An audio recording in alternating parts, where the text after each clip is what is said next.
Hello la team, bien quoi? On est de retour là. Et je suis avec Norris. Ça va Norris ou quoi? Tranquillement.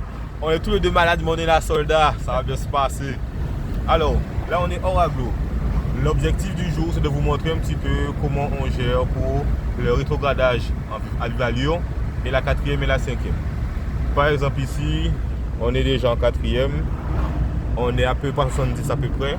Et devant nous, il y a un ralentissement. Donc par exemple, arrivé à 50 là, on met la troisième. Après, on libère un embrayage surtout, on ne pas oublier ça. Après, on continue. On arrive justement aux abords du giratoire, parce qu'on a les panneaux qui nous l'indiquent.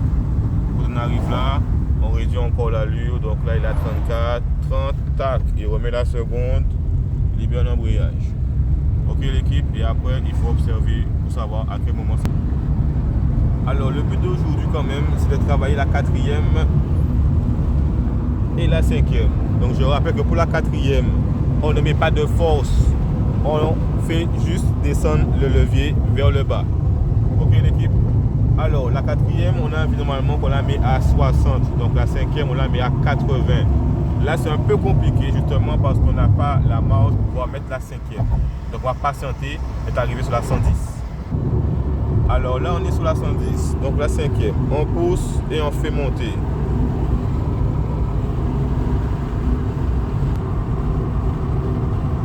Je vais t'embêter un peu, mais juste pour le kiff. Vas-y, refais pour moi. Juste pour le kiff. Yes. Donc là, on arrive ici. Donc à 90. Normalement, c'est une cinquième. On se concentre, on se concentre. Ok. La quatrième. On libère. La troisième. La seconde. On a un petit décalage là, Norris. Ok, l'équipe.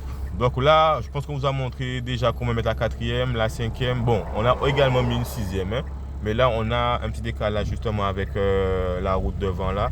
Donc on essaie de vous montrer la prochaine fois un petit peu mieux, j'espère.